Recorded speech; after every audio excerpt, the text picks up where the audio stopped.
Voici Sangoku, un voyou qui a mis mal à l'aise tous les quartiers de Douala pendant 15 ans avec ses transformations mystiques, jusqu'au jour où tous les quartiers en question se sont réunis pour le faire tomber. Histoire vraie, l'affaire s'est passée au Cameroun.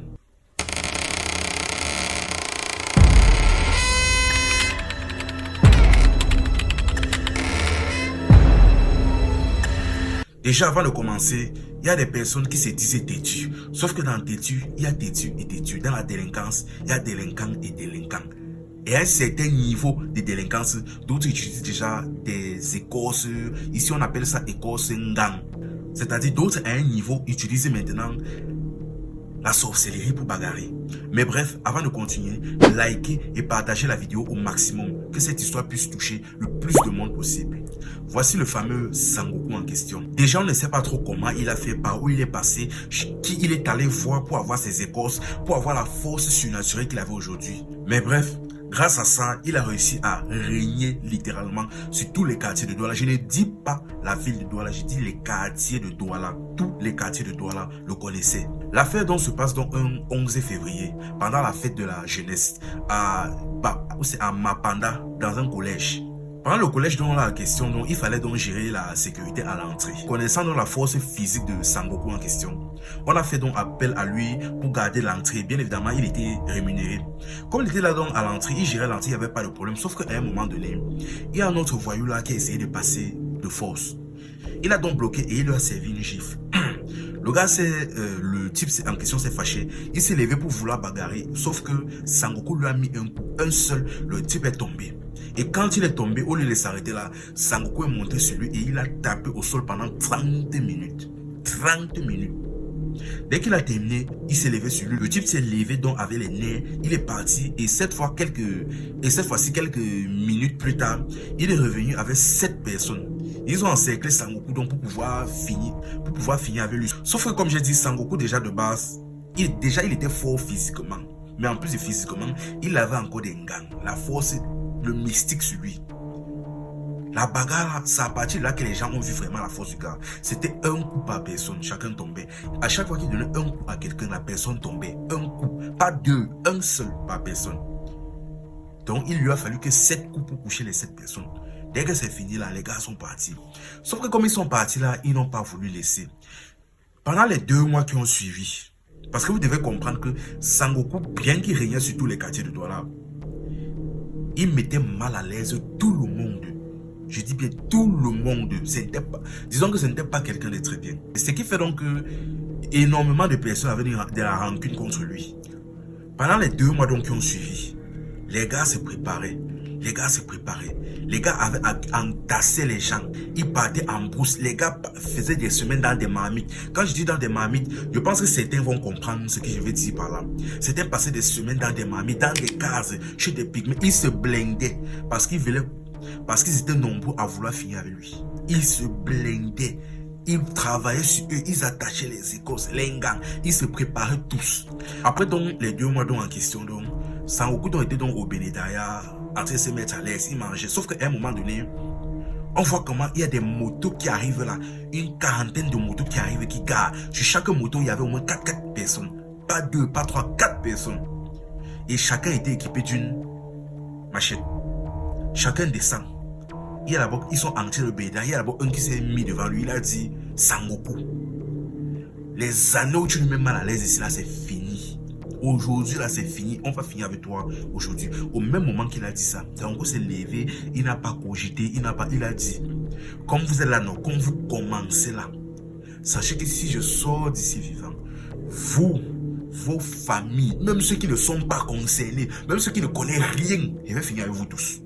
Et comme le gars parlait là, il ne blaguait pas. Parce que quand je dis il a mis les gars mal à l'aise au quartier pendant des années, il ne blaguait pas. Et à l'instant où il a dit ça, il a mis une gifle au gars, le gars est tombé. Et au même moment que le gars est tombé là, tous les gars sont entrés, la bagarre a commencé. C'est là où tous ceux qui étaient donc présents au Bénétariat, chacun a sauté par la fenêtre pour fuir. D'autres sont passés par la porte, d'autres par la fenêtre, d'autres ont creusé le toit même au plafond pour fuir. Même la gérante du Bénétariat en question, elle a laissé sa marchandise aussi pour fuir. Chacun donc traçait sa route. Les gars ont donc commencé donc à bagarrer. Sauf que les gars étaient nombreux. Malgré que les gars étaient nombreux, Ils étaient plus d'une cinquantaine, ils n'arrivaient pas à le maîtriser. Et quand Sangoku lui bagarrait, exactement comme pendant la fête de la jeunesse en question, c'était un coup par personne. Un coup, tu tombes, un coup, tu tombes, un coup, tu tombes. Les gars n'arrivaient pas à les neutraliser. Les machettes ne passaient pas, ça n'entrait pas. Et ces muscles ne faisaient que se enfler. Les gars ont fait la force, Et au fur et à mesure que le temps passait, les nouvelles motos arrivaient avec des personnes. Tous les 5 minutes, des nouvelles motos arrivaient avec des gens. On ne faisait qu'appeler. Parce qu'à l'heure là, le gars a bien dit, s'il sort là-bas vivant, eux tous, leur famille, même ceux qui n'étaient même pas concernés, il va tous les prendre. Bref, à l'heure là, même si tu n'étais que voyou que pour la forme, c'est vraiment pour frimer. Là-bas, tu vas bagarrer. Parce que peut-être pour rien comme ça, tu impliques toute ta famille dans quelque chose. Bref, chacun bagarrait, il faisait comme il pouvait. C'est un coup par personne, Mais maintenant, de l'autre côté donc, il y a la femme de Sangoku chez elle, plus précisément sa petite amie qui reste là-bas. On vient lui dire que on a pris Sangoku d'un guet-apens là-bas, on essaye de finir avec lui. Ou même moi qu'elle a entendu, elle a couru pour aller voir la situation. Mais comme elle courait là, ce n'était pas pour le soutenir, pour pleurer, quoi, non. C'était pour aller le vendre. Parce que comme je disais, il a mis mal à l'aise tout le quartier. Et même sa femme, il ne laissait pas. Elle était déjà terrorisée. Il tapait, il faisait tout. Comme elle partait là-bas, c'était pour le vendre. À l'heure là, elle-même elle a vu que c'était sa dernière chance. Et comme elle est arrivée là-bas, elle-même a vu comment les gars essayaient de bagarrer. On essayait de le mettre au sol, on n'arrivait pas. On envoyait la machette ne passait pas. Ceci, cela, il faisait tout. Là, elle s'est approchée d'un gars. Le gars qui appelait les gens venaient en moto. Elle a constaté qu'il y avait un type là qui lançait les appels. À chaque fois qu'il lançait les appels, les gars venaient avec les motos. Elle s'est approchée du gars. Elle a dit, ce que vous faites là ne sert à rien. Sa force est dans ses cheveux. Faites tout et tout, vous coupez ses cheveux. Donc ce que vous faites là, vous perdez votre temps. Cherchez à couper ses cheveux. Dès qu'il a entendu ça, il a expliqué au gars. Mais le problème maintenant est que essayer de le taper, c'était une chose. Mais essayer de couper ses cheveux, c'était alors un autre dossier. Il y a d'abord après avoir entendu ça, qui a essayé d'entrer pour essayer de couper ses cheveux à la machette. On lui a mis un coup là, il a tourné, il est tombé et il a eu la diarrhée sur place. C'est-à-dire à l'instant où il est tombé là, il s'est soulagé. Sa copine a crié que faites tout simplement vous couper ses cheveux. Vous tapez, ça ne va rien changer. Les gars ont cherché. Finalement donc, parmi tous ceux qui étaient présents là, il y avait un Kassan, ou Wadjo, ou Nordis si vous voulez. Ce sont les habitants du nord du Cameroun. Il était là. Quand lui-même était là, il a compris l'affaire donc. Il a sorti son téléphone, il a appelé. Apparemment, on ne sait pas si c'était un de ses frères ou c'était un marabout. On ne sait pas. Il a appelé le gars, un type, un monsieur. Le monsieur en question est venu sur une moto. Dès qu'il est descendu, il tenait une bouteille avec un liquide à l'intérieur. Il s'est donc faufilé dans la masse, comme les gars bagarraient. Il s'est faufilé dans la masse. Il a frappé la bouteille là sur la tête de Sangoku. Le liquide là s'est versé sur tout son corps. Et à l'instant où ça s'est versé, il a fait demi-tour, le moto, Sangoku, il est parti. Au même moment donc, comme le liquide là s'est versé sur Sangoku, sa force a commencé à diminuer. Il a commencé à lâcher. Les one-shot qu'il donnait là, c'était fini. Il n'arrivait plus à faire ça. C'est là où les gars maintenant ont vu que même ses muscles commençaient un peu à diminuer. Les gars maintenant ont forcé. On l'a neutralisé, on l'a mis au sol. Et à l'instant où il est tombé là, on a coupé ses cheveux. Et à l'instant où on a coupé ses cheveux, ses muscles ont commencé à se dégonfler comme les ballons. À partir de là maintenant, c'était fini. Les gars ont commencé à le piquer, comme vous comprenez, piquer. Je ne vais pas dire les termes sur les réseaux sociaux. La vidéo risque d'être disqualifiée. Ils ont commencé à le piquer. Piquer. Les gars appelaient. On disait que c'est bon. On a fait tomber le gars. Le gars disait que non, arrêtez-le. Il dit que arrêtez-le, on arrive. J'ai au moins mes 7 pics à donner. 7 pics.